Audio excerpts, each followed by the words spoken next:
Hey dreamy people! Welcome to the Dream Journals, hosted by your host, Haley. This is a safe space in which we talk about dreams, about journaling, about perhaps even dream journaling. This is a space that could have probably benefited me when it was 4 a.m. and I was afraid to go back to sleep because I just had a nightmare about a loved one getting brutally murdered, and I didn't want to call them and bother them because it was 4 a.m. So if you're in that boat, this is absolutely for you. This is, a place where the sleepless can hopefully find some peace at 4 a.m. after terrifying dreams. So what I will be doing on this channel, as this is my first video, I wanted to state the intent of this channel kind of. So yeah, what I intend to be doing on here is reading my own dream journal entries and analyzing them.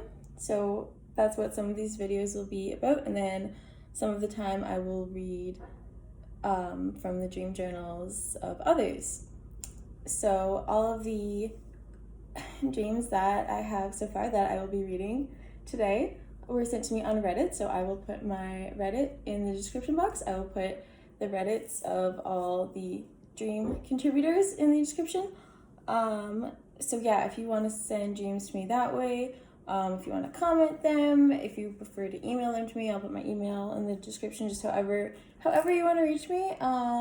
Let me know the crazy things that your subconscious mind throws at you while you're asleep. And that's another thing, shadow work, that hopefully we'll get around to talking about later on this channel. My cat's just hissing at the neighbors, nothing new there. One of the reasons why I feel like dream journaling is so beneficial is because it's a key concept, like a key thing in shadow work, which is pretty popular right now, but I liked it before it was cool. Totally not, because I'm just obsessed with all things dark and gloomy. So dream journaling is super important in shadow work, so that's another reason why I think that just reflecting on your dreams is so important. And I think in future videos I will talk more about just tips and tricks for keeping a dream journal, for getting better sleep, for shadow work in general. But today I just wanted to say hi, set the intention for what this channel will be about, and read the lovely dreams that have been sent to me thus far. If I don't pronounce any of these usernames correctly, they will be spelled out in the description. Okay, so first, brought to you by Meditative Basset. I had this dream about 2 years ago after drinking some mugwort tea. Ooh, like it already. I was in town, and a lady riding a mix between a dog and a dragon landed near me, and the beast pushed me to the ground. It was shaggy and black, with huge leathery wings and cat-like claws it could retract. It was about the size of a Volkswagen Bug. Dang, that's a big dog dragon. The lady leaned over its shoulder and looked at me. She said, "You will help me find a sword." And I agreed, and I took her to my childhood home where I used to collect swords. I couldn't find them, and she got mad and called her dragon thing to her. I panicked and asked her if her dragon/dog ever shed its claws, because she could probably use one to fashion a sword. She gave me a look that I can't describe and mounted off the beast and flew off. Then I went in my old room and found 10 dragon/dog pups on my bed. My aunt walked in and said they were hers, and I freaked out and woke up. I love this one. I know I said I wasn't going to analyze any of the dreams today. Well, if I didn't say that, I should have. That's another thing. In the future, if you send me dreams, just let me know if you want me to analyze them, as I will be doing with my own dream journal entries, or if you just want me to read it. So I wasn't planning to analyze any of them today, but I do want to say what I love about a lot of these, like, story dreams is that like the protagonist isn't a dumbass. Unlike I probably just watch too many horror movies, so that's why I always expect like the protagonist to just be an idiot. But these dreamers are pretty resourceful in their dreams. This one was quite clever, so I like that. All right, next, this one. Is this next? All right, this might not be in order that they were sent to me, but it's fine. Okay, so this one is a nightmare. Just warning, nightmare ahead. So, and it is brought to you. Oh, I don't have the username in here. I will put it in the description box, I promise. It is brought to you by a Reddit user, who I will identify in the description box, I promise. Okay, so this says, originally I was just reading a book. Yeah, I'm new at this, in case you can't tell. All right, originally I was just reading a book. It began with a woman walking into an apartment building late at night. The second she closed the door behind her, she was attacked by an unseen figure.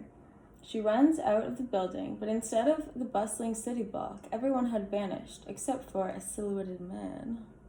She ran up to him, but as she got closer, he morphed into a creature described as small, white-furred, and looking somewhat like a dog. It told her not to go back into the building, but instead to seek out its 4 totems sprinkled throughout the city. Then the book shifted into a movie. The creature looked like a cross between the Coca-Cola bear and the Target dog, but something wasn't quite right about it. It gave off an aura of power and mystique, but also trickery. The woman searched for the totems and did something to them. They weren't really totems. They were massive, jagged monoliths that stretched so far into the sky that you couldn't see the top. The city, although once again populated, was filled with all sorts of garish colors on the buildings. The streets, the people's clothes, and even the very air itself was constantly shifting from pink to red to purple. That actually sounds pretty. After finding all 4, she returned to her building, where the camera showed a mass of writhing black tendrils in the foyer that morphed into the shadowy silhouette of a man. However, the entirety of his head above his temples was still made of tendrils. His silhouette was constantly morphing, although it remained roughly the same. This creature gave off an aura of pure evil and malice. The movie and dream ended with the woman and the white creature about to step into the building, and the shadowy man ready to meet them. Da, da, da. I love that one. Okay. All right, this one is brought to you by OfficialPeeper. I think it has like a couple, like 2 or 3 in here, dreams. So I had this dream once where I was Garfield, floating on my back with one leg crossed over the other in a bathtub full of suds. I had a content smile on my face, while an attractive receptionist woman in full office attire sat on her shins next to the tub, wiping the suds away around me with a window wiper, while seductively complimenting me on my professionalism. The tub was in the middle of a vaguely golden room, with lights where the walls meet the ceiling. Then there was this other dream I had, where I woke up covered in giant hand-sized cockroaches that crawled in and out of my covers, on my walls, on the floors and ceiling of my room, everywhere. I got out of bed and walked down the hall to my living room where, to my surprise, my family were drinking tea and coffee out of plant pots. Suddenly, the house split in half down the middle, and a building-sized cockroach emerged from below. It had Dwayne Johnson's face in the place of its own, and looked around for a moment, dizzy and dazed, before turning to face me, staring directly at me and yelling with Dwayne Johnson's voice my name. The dream promptly ended. I love that. There seems to be a recurring theme of giant insects in quite a few of my dreams, which I think might mean something. That's interesting. I'll have to look up this symbology of insects. Whenever I go for a walk and I see like a snake, or I see snakes a lot, but like a snake or like a certain type of bird or a mouse, I always look up like the symbology, like what they mean. 'Cause some things are like, oh, the one how like the traditional sayings about like, oh, this butterfly means that this is headed your way. Yeah, I like learning about that. So I'll have to look that up for OfficialPeeper. Okay, I read this one. Ah, yes. Okay. I dreamt that I was a popular vigilante hero. To hide my identity. Oh, sorry. This one is brought to you by, I can't actually pronounce this username, but yes, it will be in the description. I dreamt that I was a popular vigilante hero. To hide my identity, I always wore silver plate armor with swirls and spirals carved into it, though I never wore a helmet or anything else to cover my face. One evening, I went walking in the marshes with a new friend of mine and let her try my armor on. When I saw that it fit, I informed her that I had recently died and could not continue my activities in such armor, if at all. She took the news badly and became catatonic, lying in the damp grass with her eyes open. I left her there. The next morning I came back and found that she was dead, too. The frost had got to her. Her blonde hair had turned gray-green, and her eyes were red. Death had cured her catatonia.